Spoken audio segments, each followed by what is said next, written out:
ನಾವೆಲ್ಲ ರಾಗಿ ರಾಗಿ ಮುದ್ದೆನೇ ಜೋಳದ ಮುದ್ದೆನೇ ತಿಂತಿದ್ದದು. ಜೋಳದ ಮುದ್ದೆ ರಾಗಿ ಮುದ್ದೆ ತಿಂತಿದ್ದದು. ಅನ್ನ ಉಣ್ತಿದ್ದದು ಯಾವಾಗಪ್ಪ ಅಂತಂದರೆ ಹಬ್ಬದ ದಿನಗಳಲ್ಲಿ ಅಥವಾ ನೆಂಟರು ಬಂದರೆ.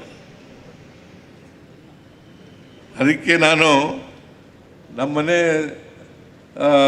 ಯಾರು ಅನ್ನ ಮಾಡ್ತಿರ್ಲಿಲ್ಲ, ಅವರು ಅವ್ರ ಮಕ್ಕಳಿಗೆ, ಸಣ್ಣ ಮಕ್ಕಳಿಗೆ ಕಾಯಿಲೆ ಬಂದರೆ, ಸಣ್ಣ ಸಣ್ಣ ಕಾಯಿಲೆಗಳು ಬಂದರೆ ಒಂದು ತುತ್ತು ಅನ್ನಕ್ಕೂ ಕೂಡ ಬಂದು ಮನೆ ಹತ್ರ ಬಂದು ನಿಂತ್ಕೊಳ್ಳೋರು. ನಾನು ಅದನ್ನು ಕಣ್ಣಾರೆ ನೋಡಿದ್ದೆ.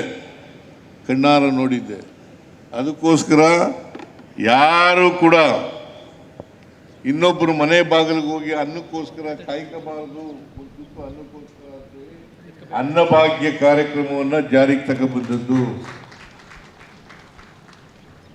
ಇದನ್ನು ನಾವು ಅರ್ಥ ಮಾಡ್ಕೋಬೇಕಾಗ್ತದೆ.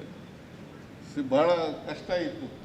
ಈಗ ಅನ್ನಭಾಗ್ಯ ಕಾರ್ಯಕ್ರಮ ಜಾರಿಗೆ ಬಂದ ಮೇಲೆ ಎಲ್ಲರ ಮನೆಯಲ್ಲೂ ಕೂಡ ಅನ್ನ ಉಣ್ತಕ್ಕಂಥ ಕೆಲಸ ಆಗ್ತಾ ಇದೆ. ಸೊ ಹಾಗಾಗಿ ಈ ಬಡತನ ಇದೆಯಲ್ಲ ಭಾಳ ಕಷ್ಟದ ಕೆಲಸ. ಅದಕ್ಕೋಸ್ಕರನೇ ಈ ದೇಶದ ಸಂಪತ್ತು ಎಲ್ರಿಗೂ ಹಂಚಿಕೆ ಆಗಬೇಕು, ಅಧಿಕಾರ ಹಂಚಿಕೆ ಆಗಬೇಕು. ಇದಾಗೋವರೆಗೂ ಕೂಡ ನಮ್ಮ ಪ್ರಯತ್ನ ಮಾಡ್ತೇವೆ ಅಂತಕ್ಕಂಥ ಮಾತುಗಳನ್ನು ಈ ಸಂದರ್ಭದಲ್ಲಿ ಹೇಳಿ, ಮೊಯ್ಲಿಯವರು ಭಾಳ ಉತ್ತಮವಾದಂಥ ಕೆಲಸ ಮಾಡ್ತಾ ಇದ್ದಾರೆ. ಅದನ್ನು ಮುಂದುವರಿಸ್ತಕ್ಕಂಥ ಕೆಲಸವನ್ನು ಮಾಡಲಿ ಅಂತಕ್ಕಂಥದ್ದು.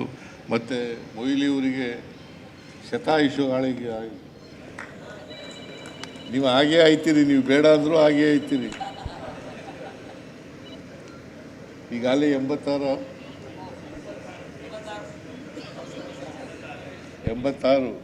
ಮತ್ತು ಇನ್ನು 14 ವರ್ಷ ಇರಲ್ವಾ? ನನಗಿಂತ ಗಟ್ಟಿಯಾಗಿದ್ದೀರಿ ನೀವು.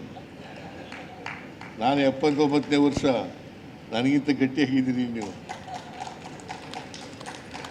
ಅದರಿಂದ ಶತಾಯುಷಿಗಳಾಗಿ ಅಂತಕ್ಕಂಥದ್ದು, ಅವರ ಮಾರ್ಗದರ್ಶನ ಯುವಕರಿಗೆ ದೊರಕಲಿ ಅಂತಕ್ಕಂಥ ಮಾತುಗಳನ್ನು ಹೇಳಿ ನನ್ನ ಮಾತುಗಳನ್ನು ಮುಗಿಸ್ತೇನೆ.